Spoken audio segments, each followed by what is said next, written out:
Welcome. You are at the CCC. Where there are no outside issues. My name's Anthony. I'm an addict and an alcoholic, another bozo on the bus, and I care about you. Yes, and I'm LouiLou. My pronouns are he and him, and I am in recovery for crystal meth and alcohol, and I'm always in search of balance. Yes, and each week we strive to foster a brave space where we can engage in conversations centered around topics of recovery.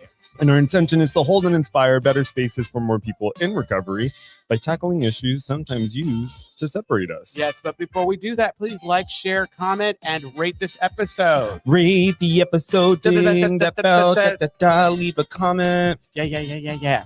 And we are buying time because the intro music is so long. It's the 12-inch mix. And other disclaimers: the thoughts and opinions expressed on At the CCC are ours alone. We do not represent anyone but ourselves. In other words, the information and all the other things we talk about are for general information purposes only. In other words, we are just a couple of friends behind a mic here to entertain you. Mm-hmm. And before we jump into anything, as a crew, we thought that because today is 9/11, we should take a second to remember and honor the lives lost by brave individuals who risk everything to save others. This day serves as a reminder of the resilience and strength that emerge in the face of immense tragedy. We hold space for those who are still impacted by the trauma and loss, and we are reminded of the importance of unity, compassion, and kindness in our communities. So RIP those folks that we lost in 9/11, and that's it. Any other thoughts? No, I couldn't top what you just said. I'm not going to top it. Yeah. So how is everyone? I am good. I'm like on fire. I do this thing where I like lately, especially after Kamala joined the race and watching TikToks. And let's talk about watching that. people on the other side freak out. And so I had been looking forward to the debate, and I was not disappointed. No, not at all. And so we have a guest here today. We do, and her name is Ana Maria Rivera. She said that while playing maracas. My pronouns are she, her, or daddy, depending on the time and day. Oh, I love that. And what's your love language? Touch and tacos. That's right. You heard it here. Yes. Touch and tacos. Absolutely. I am. Were you done, Anna? Yes. So I'm okay. I'm tired. How are you? No. That wasn't like the transition. I was just saying. Well, normally it is because I'm in. I know. I remember the one show where I'm all old hat. It's not that you're the victim, but you're somewhere in between, not the victim and the victim.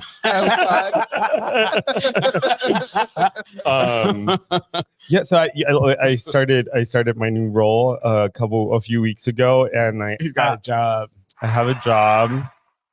I'm in my pre-doc right now, and I love it. I absolutely am in love with it. I love the people I work with. My clinical supervisors are brilliant. The work is so. I mean, like I couldn't be happier. Nice. That makes sense. Yeah. I feel like a pig in shit. A pig and shit. Like a pig in shit. Oh, really pig and happy, shit, huh? Oh, okay, got thriving, living. Yeah, okay. like a pig and shit. So I'm having a really good time. The training is really intense, and it's all very fast paced, but I love it. The only bad part is that it's an hour commute for me. Oh.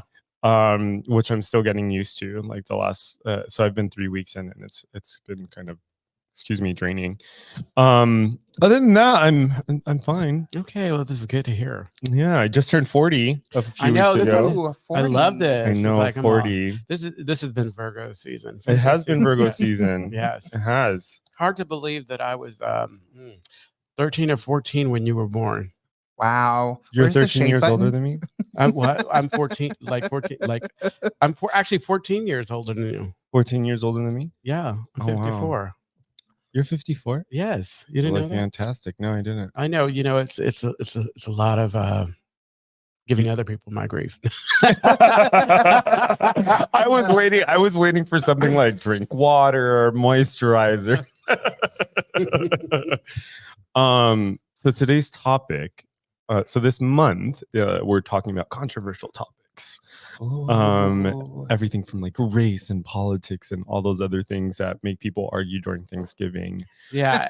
And you know, it's important to note too, we titled this Race and Politics, but we're going to talk about everything. Yeah, we're going to talk about everything that's a little controversial. Kind of the way we do anyway. And it's like we're going to end it with a little whipped cream and cherry on the top. That's right. Well, I think that makes sense because I really do feel like politics and race touch every part of my life. Yeah. And most people that I know. So absolutely. You know what? Actually, I don't know if I was in the room or it was online or whatever the situation was, but there was an individual was talking about, actually, it might have been in my drag family. They were talking about drag, and I don't like to be political in drag. And I'm all, honey, don't you understand that drag is political? Drag is political. Hell, yeah. What? Putting on a wig and decisions I make in the morning. You know, just about everything. There's politics in what I decide to wear today. You know, it's like, or you know what? Let's take it another step further. If you are in if you belong to a marginalized group, you are in a politicized body. So whether you like it or not, the politics are put on your body. And I'm glad you said that because that's exactly what I was thinking. I mean, I wake up trans, I wake up as an immigrant. And so like existing is political. Yeah, let's go. And kind of like what we were talking about before, if you feel like you can take a break from thinking about this or talking about this, privilege. That's privilege. Okay. That's okay. Say privilege. that. Yeah, say that. Let's say it again for the people in the back. Privilegio. Yeah. Privilege. Okay. Well, let's explain that a little bit more, right? Okay. Now I'm excited. Yeah. So, well, my first thought is like, for example, okay. I'll tell you about a story. Okay. I got a story. So I was working at this research and insights firm, and everyone was white. And we were working with, oh my God, I don't know if that's a booger or if it's. I love that we're always talking about his body parts. I know. I don't even know why I'm like that. I don't know why I'm like that. So it's one thing to let people get to know you, but to get to know you. Yeah. I'm not sitting over here like wiping my hand with my ass and putting it on you. Okay. But listen. But I'm worried because I feel like that's where it's headed. Yeah. Y'all gonna start calling me Typhoid Tony. Oh my God. I like that. Typhoid Tony. Okay. So I was working at this research and insights firm, and I was getting ready to present to this like big name client, and it was gonna be my first time doing it. And she said, the girl that I was working with, she says to me, "Oh, Anthony, don't worry about it. If you fumble, it's fine. They're not going to care. Everyone here is very nice, blah, blah, blah, blah, blah, blah, blah." And I'm like, no. That's not the way that works, right? Like there's already so much happening, right? It's like I'm hyper aware of the fact that I'm a man of color. I'm a gay man. There were just all these other variables, and I was stepping into this space. So even if what she was saying was true, that doesn't change that like I have had experiences in the past that would make me uncomfortable in that situation. Absolutely. Right? So on one end, it's like, okay, sure, this could be a very great environment, but that doesn't mean I don't have the experiences I have. And for you to suggest that my reality is somehow different, is privilege. Oh, absolutely. Right? It's like because you don't live a life, and you don't have experiences that could get you to see the way I see things. Right? Like that's a privilege. Right? It's like walking into a store and never feeling like you have to look over your shoulder and someone's going to be watching you. That's oh God, yes. Oh my God. Well, like at my job, I'll tell this story and then we should ask her some questions. Yeah. At my job, I have to encourage people not to. I always joking to say when they go through shopping with their own bag and they put things in the bag, I tell them, unfortunately, because of the environment, we have to be extra vigilant. And I would not want you to be stopped or asked a question because and I shouldn't have to say that. We have baskets and things there. It's like, but I know for a fact, I think I knew that coming out of the womb. I don't shop with my own bags. Right. I just don't do it. Right. I don't even carry an empty one around because somebody's going to be like, what are you planning to do with that? Right. Yeah. Right. Yeah. So. Right. Or like recently, I think, I don't know, what do you have were you going to say something? Well, no, I was just going to say that, when we are having the conversation of privilege, even I have to at times kind of check myself, because even though I'm an immigrant and I'm trans, I'm light skinned. And with light skinned comes privilege. I come from a family where most of my siblings are way, way darker than me. And I've seen you abuse it. I've seen, I'm not. Yeah. Wow. Oh my goodness. You know what? I'm out. No. But it's just, for me, it's interesting because I, for the longest time, didn't realize what was going on around me when little things would happen to my siblings and not me. And it wasn't until I, grew older, learned a few things, learned some language behind that, and realized, that I have some privilege. And I think privilege majority of the time comes in the way the system is set up for everybody. But then there's also smaller privileges, light-skinned, having an education. I think that's a big one, especially when you're talking about trans people of color. Yeah. So yeah. In response to we all have some privilege, because as a cis male, even as a black cis male, a black gay cis male, I have privilege. Like, I always, when I'm talking to somebody about this idea of privilege, I always kind of liken it to, like, if I don't have to take it into consideration, then that's my privilege.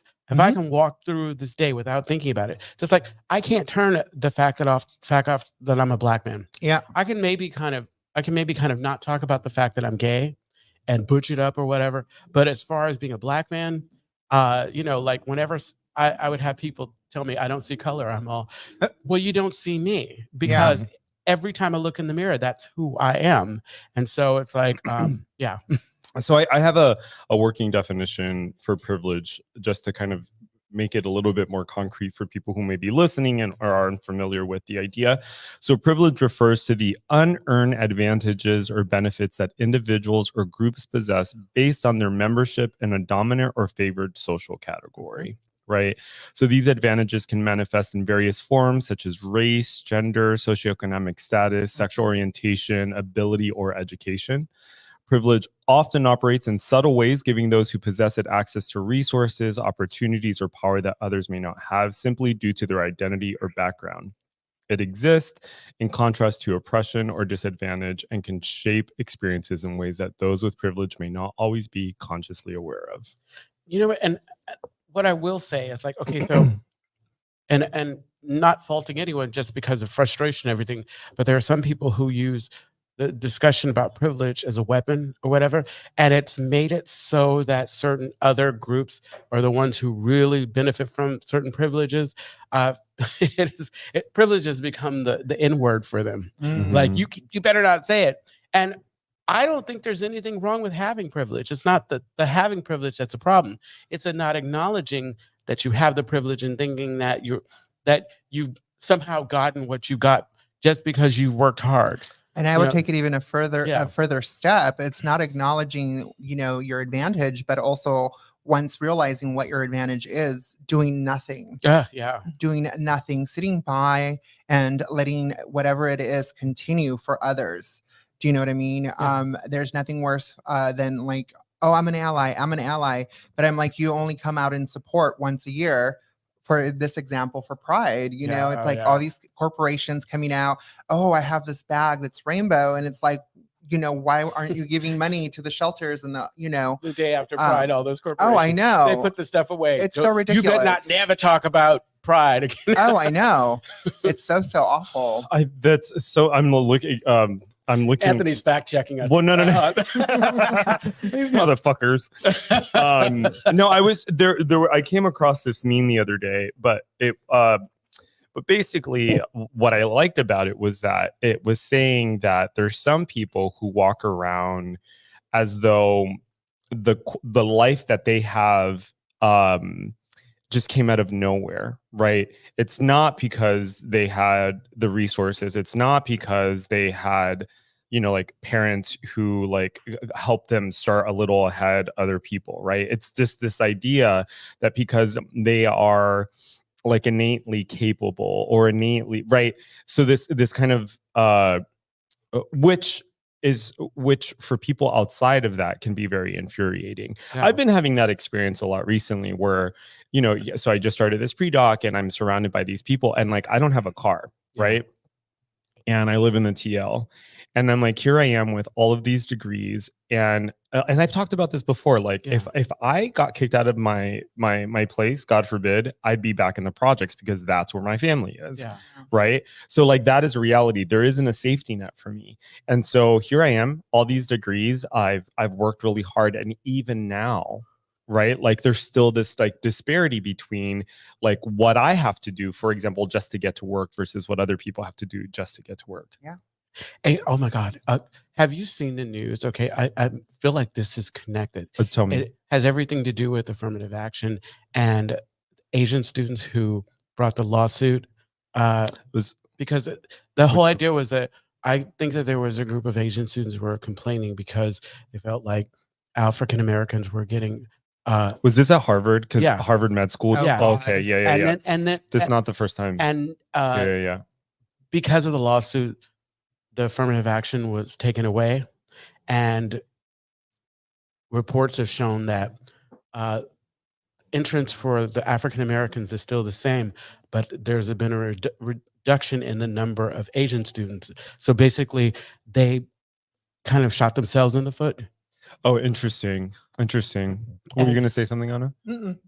And really, I think first it speaks to the fact that the powers that be, whoever the powers that be is, it's like, we talk them, I can't define who them is, but any force that is really kind of working to divide the groups and everything, their messaging is on point to have folks who have been benefiting from this structure. Yeah. Trying to kind of make sense, even if it's just a Band-Aid solution to policies that are just so anti POC or whatever. But to really kind of get them to do their job, that to me, that's brilliant. There's no other word. It's sorcery. I find that so interesting because, like you said, they ended up shooting themselves in the foot, and I think that also speaks on minority communities coming for each other. Oh God, yeah. Do you know what I mean? And it's like they feel like you're taking something away from them. And it's like, no, we're all trying to fight for something, and we all need to work together, because I just find that so sad. Yeah, it's terrible. So sad. There's so much here, and this is so rich. I wrote that down. Like, well, what I love is that this conversation took on its own life. Like the whole, even just the mention of privilege just really kind of sparked like, this is rich. Right. And I told you it was going to happen. I told you. Well, the thing is that what I think often gets conflated is someone. I love it when he uses big words. My nipples are hard. What I think people combine that they don't necessarily always go together. Although I can understand why it happens is like when we group up race with socioeconomic status, right? Like sometimes we pair those things together because there are some correlations between them. I bring that up to say that we've talked about this before about how there are more similarities socioeconomically between the races. Oh, absolutely. Right. For sure. Than people outside of it. And so, for example, like one group that I think gets left outside of conversations a lot are like poor white people. And we talked about like, this is why Trump and his people, they said, hey, we're going to make them feel special. And that's why. Right. And I think that's why they're biting. Right. And so, and my point there is that low socioeconomic status has a lot of oh my God, there's so much happening in my head. It's all going. So breathe. Yes. Okay. So when you're poor, there are a lot of fucked up things that happen. Yes. Your health outcomes are really poor, your mental health outcomes are really poor, your quality of life is really poor, right? And that's something that affects people across all races. Absolutely. Right. Yes. And that I think is where there could be a lot more solidarity, but we don't have it, right? And part of that I think is because of the way like political agents use race to kind of to separate us, right? Like even the idea behind like the model minority. Oh yeah. Right. I just wanted to throw those things out there. Cool beans. Cool beans. There's just like so much, and I feel like I'm not doing it justice. But there's just so many different things components there. How often? For sure. Okay, so I a few years back I was at a conference that was held in Palm Springs, and we were at breakfast or lunch or whatever the situation was. We're all eating, and the conversation took a turn that I didn't expect when we started to talk about race. We started talking about it. And what I noticed is that all of the individuals around the table, slowly but surely, like it's almost like clockwork. You'd see them shut down and excuse themselves. And it was not lost on me. And I was thinking, it's like, oh my God, if we're talking about something that you value or you think is important, then let's talk about it. But as soon as the conversation went one way, because when I start, it's kind of like when I start, the train has left the station. Don't get me started because I'm going to talk about it. But I find that so sad that people start shutting down. I mean, I feel like race and politics, for me, at least in my household, it's one of those things that I feel like depending on how you're coming at the situation, you can talk about anything. Like even as a child, I found it odd that you couldn't really have those conversations around, race, politics, money, and sex. Well, it informs us. It's like if I'm paying attention to that, I mean, I'm being patient with those folks who aren't ready for those conversations, but it's also good information. It's telling me, I need to surround myself with folks who are not afraid to have those conversations, because there's still some learning that I want to do, and I can't do it if I'm not able to have these conversations. That's why I love the podcast, because I feel like before the podcast there was a void. There was a void in having these deep conversations, especially after the country club was remodeled, because the format of the country club before had this living room space. It felt drop-in center. It felt more. It felt more like a living room, and we would spend lots of time here, just having conversation, just going here, there, and everywhere. Yeah. And now it's still lovely, but it feels more like a cafe or whatever. It's very few opportunities for us to kind of gather around and just have these conversations. To So some this degree, it feels podcast clinical. Exactly. This Clinical. podcast has served us well. Yeah. Yeah. And then I just quickly wanted to go back and talk about, a privilege. Because I think, yes, something we can talk a lot about. For me, one of the things that I am very grateful for, and it's weird to find privilege in it, but for me, it holds true. A lot of trans Latinas that, come from other countries, other Latin American countries, aren't lucky to get the education. I was fortunate to get an education because of being in foster care, and that allowed me to be able to have the job that I have today. And I, to this day, will go out of my way to, bring and support my sisters and brothers and refer them and help them get an education, because I know that I'm so lucky to have what little education I have. And I just wanted to say that before I forget, because I'm very, Yeah. Well, you reminded me of something. So we were talking about like privilege. And what I've loved that I've heard about this is like it's when you use privilege or your access to lift other people up, right? It's not right, like that is the proper use of privilege, or at least I think is like the best use of it. No, I agree. Right. That's like how you're a genuine ally, or at least make an effort. I love it. It used to bug me, like I would hear people say, especially a lot of the millennials or whatever, they say, you can't just call yourself an ally. You have to be kind of invited into. And so it bugged me at first, but then I realized that's right, because just because I say I'm an ally doesn't mean I'm an ally. Very true. Like, I mean, like it really, because it's like, I mean, if I'm saying I'm an ally and I'm still behaving in a destructive way towards the folks that I'm supposed to be an ally to. And the biggest example for me that comes from what you just said is Caitlyn Jenner. I remember when Caitlyn Jenner transitioned, and all of a sudden I had all my non-queer white friends talking about, oh my God, now you have someone to look up to. Ooh. Now you have someone that, gets you. And I literally like froze, because I was just like, in my mind, how dumb can you be?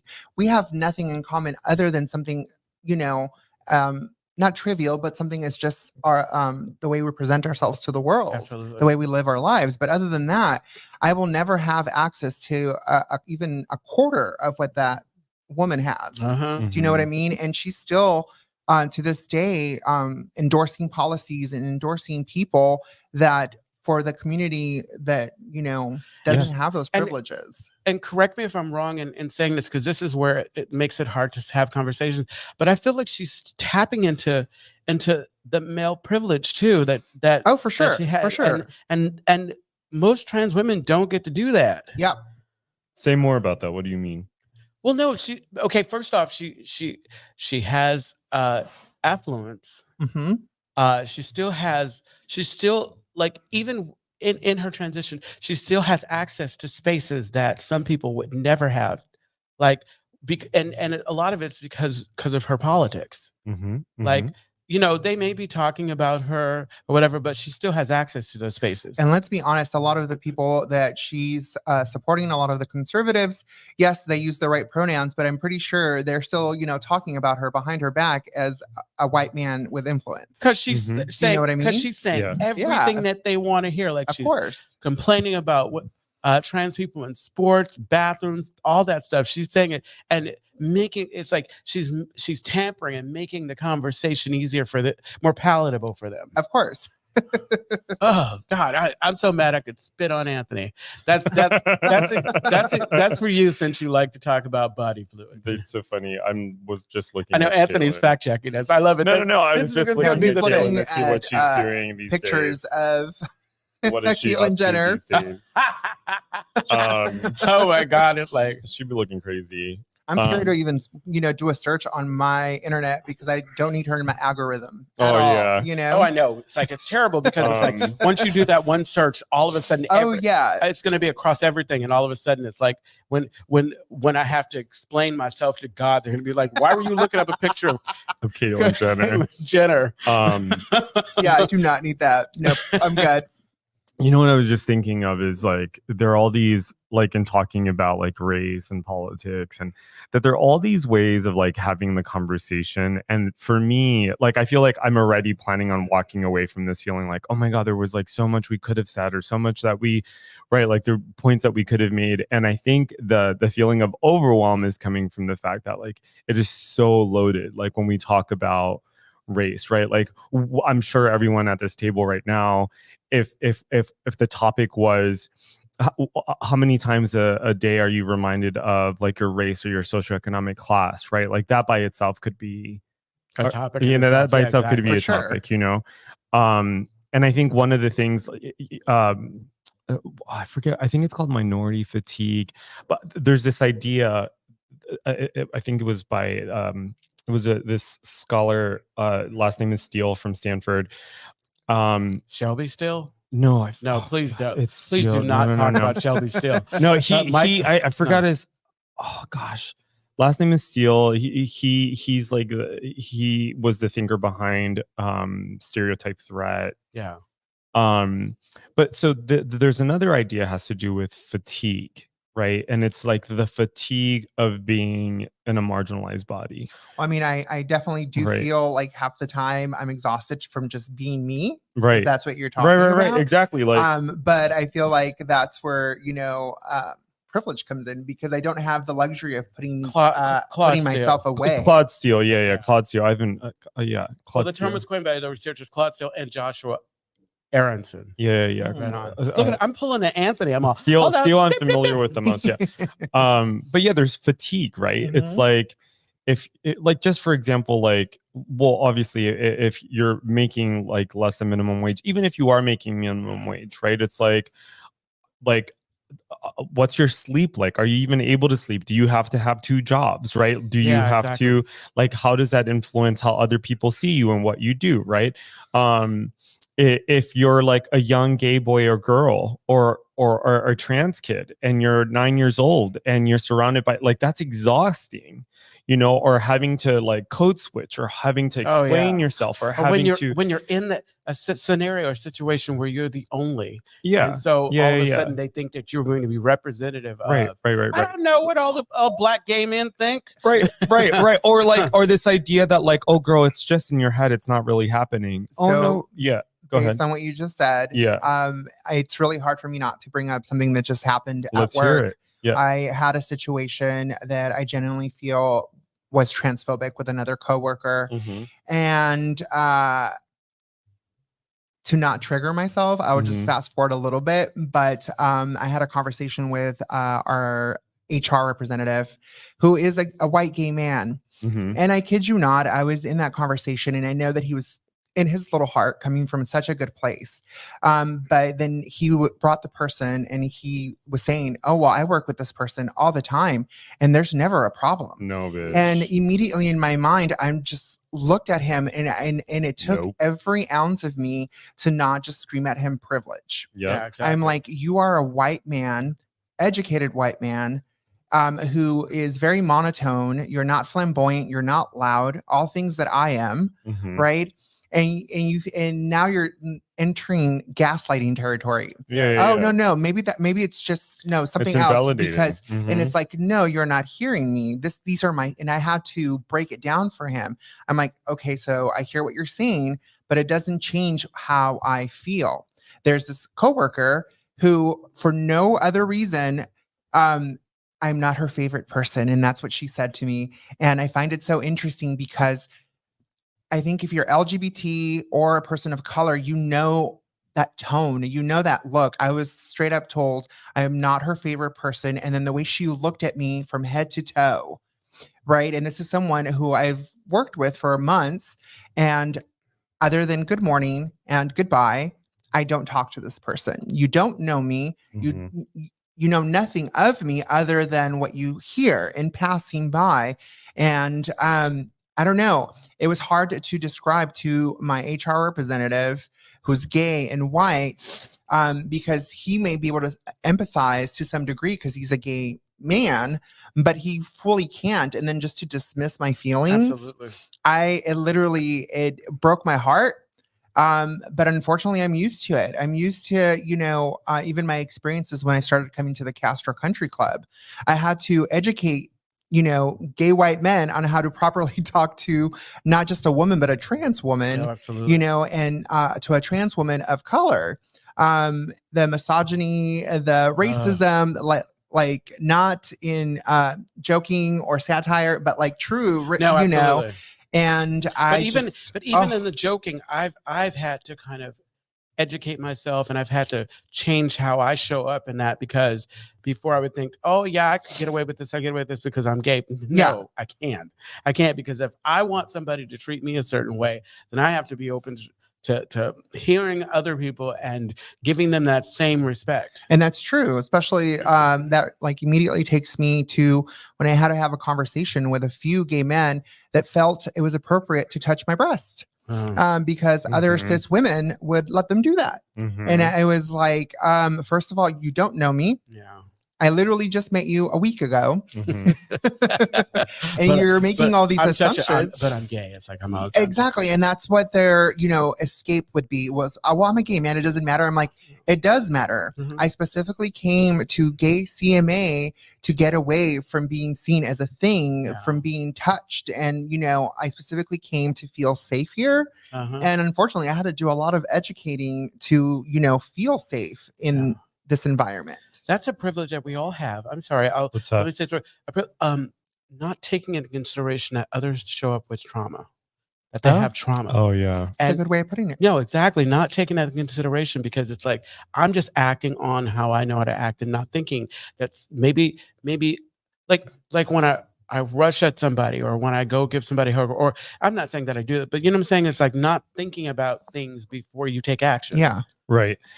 Well, and you're reminding me of like the misogyny and sexism within the gay community, specifically around like gay men, right? Like, we look at the Castro, for example, which at one time was I wouldn't say dominated by lesbians, but there were many more lesbians here, Mhm. and now there aren't any. I mean, like lesbians come to the Castro, Well, yeah, but there they aren't held- any like they held us designated together spaces. after. Yeah, of course. Yeah. So so we have stuff like that, right? But like, why don't we have like, and why is it that lesbians are like relegated to one night rather than having their own club because in the area? they're smart. Right, They right. don't go out all the time. Right.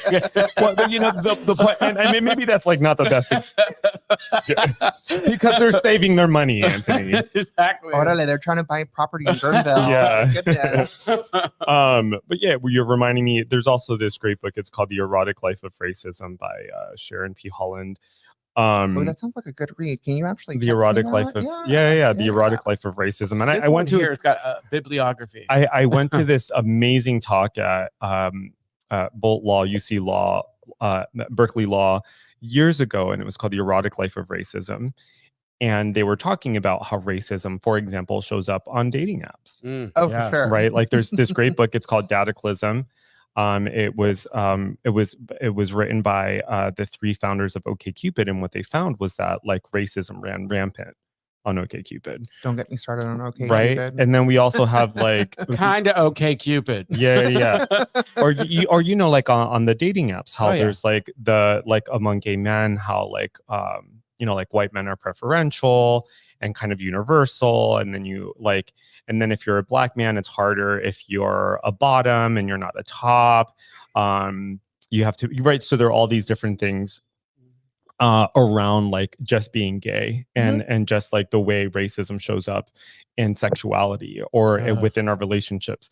And for example, there's also like the idea of the mean gay whites, right? Like the mean gay whites. So, gay white men who have like affluence or who came from like, were well resourced, not being able to understand like the plight of gay men who don't have the same access, etc. And then of course you have like the conversations around when you have a marginalized group, sometimes that marginalized group is looking to put somebody else down. Oh yeah. Which I can't believe we have 10 minutes left. I know, exactly. This is crazy. It flew by so quick. Yeah, I really yeah. was like, oh my God, we still have some more time. We're gonna, Yeah, this is what I mean. Like, I feel like we're literally, I just like, there's so many different things. Like, I wish I want to come back to all of these things and like dig deeper. Well, did you want to ask me some questions? Because I know that earlier you had some questions you wanted to ask me. I think that was Lewis. I know. Well, no, it's like the questions. That I have questions. Oh, you mean from earlier? Yeah. But go ahead. I'll ask you the middle one first. It's like, what brought you to recovery? Well, one of the things that like really brought me to recovery was that I had reached a point where I had tried everything. And honestly, I was so miserable that the only thing I could see for myself was death. And again, I'm not a suicidal person, but that's where I was at my last limit. Do you know what I mean? I'm 41 and I had been trying to get sober since I was 20. I found meth like really quickly, alcohol really quickly. And within 2 years, I knew I had a problem. I knew that I didn't drink and use like other people. And I had been trying off and on through behavior modification at the time to get sober.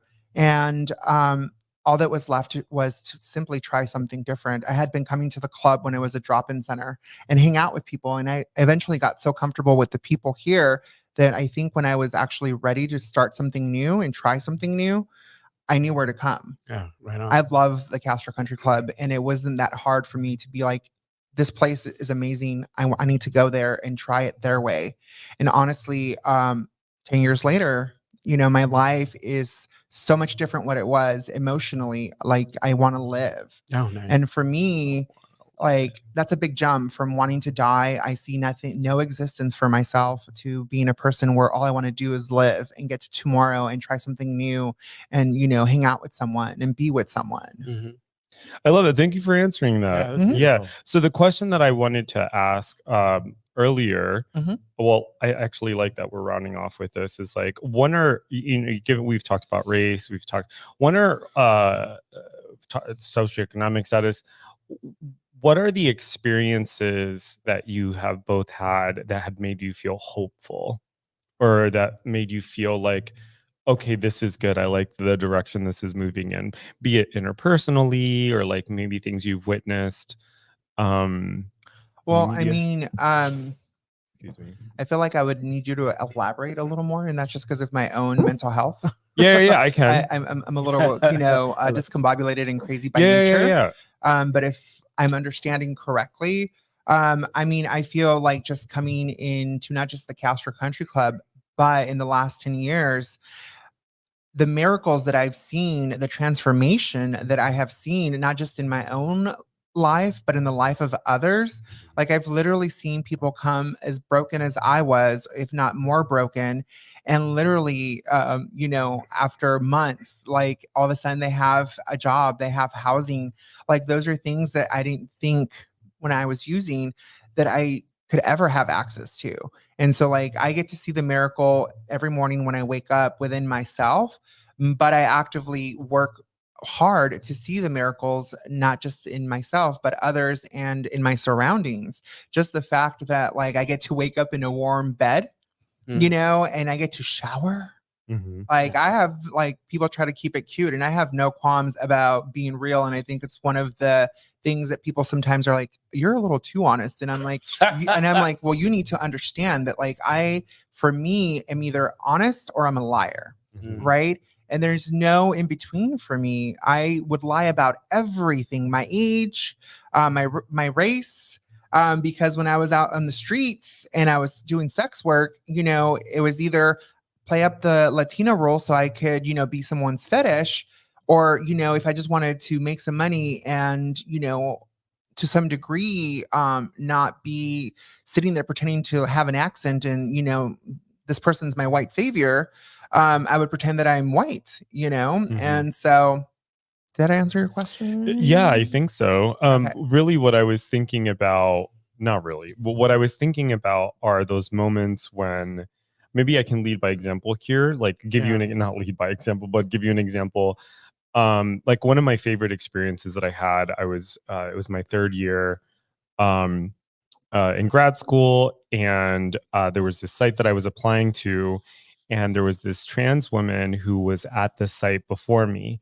And when she learned that, and she was a white trans woman, and so when she learned that I was applying, she was like, girl, let me help you.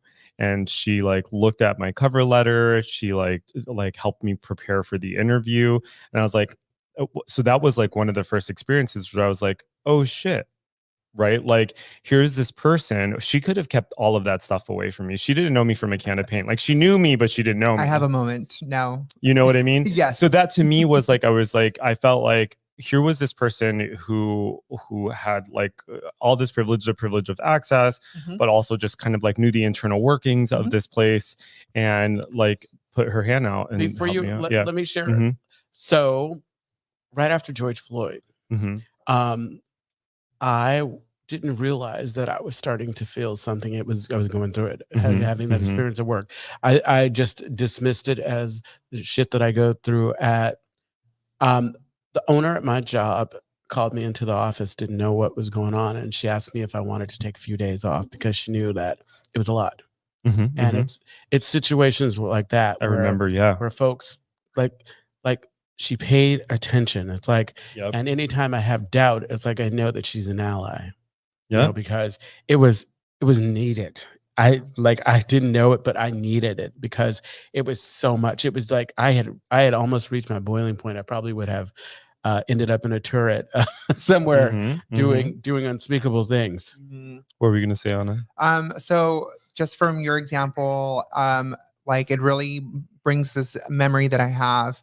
And I think it was after my first year clean and sober, going into my second year.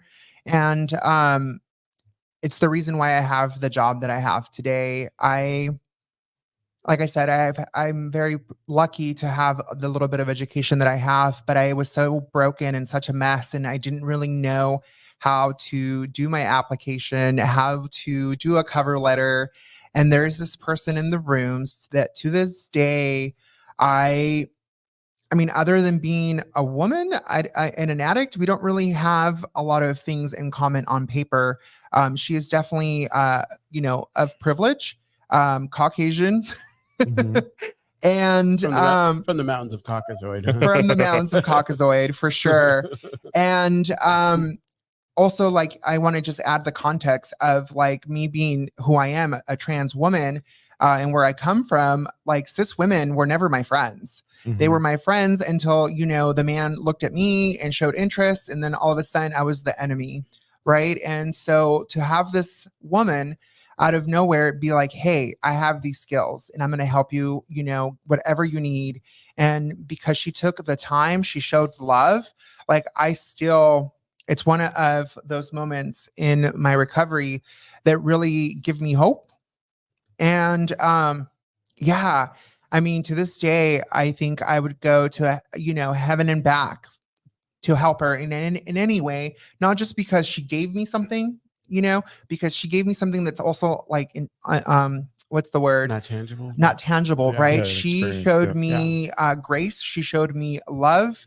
And it came from all these things that like I've never thought in 1,000 years I would get it from. Nice. You know, a white woman of privilege. No, I never thought that this individual would go out of her way the way she did to make sure that, you know, this transsexual got a job. And to this day, I think about her every time I go to work, every now and then. Just the fact that I've been at my job for almost 9 years. Nice. Like, that's amazing. Oh, she can keep a job. Oh, now she can. Yeah. I mean, it also helps that I don't sleep with the boss. Okay, you know, girls, I don't had do that. I had a habit of doing that, and I don't recommend it, especially because they're never honest. No. They're not going through a divorce. No matter what he tells you, they're not going through a divorce. Don't do it. Oh, we should land the plane. Well, and then we'll go to like podcast exclusive content. Yes. So the Castro Country Club is a safe and sober community center for all people and a refuge for the LGBTQ recovery community. We provide programs and services that help people change their lives by supporting personal growth. Our vision is to reduce the suffering of addiction by connecting people to community opportunity and support.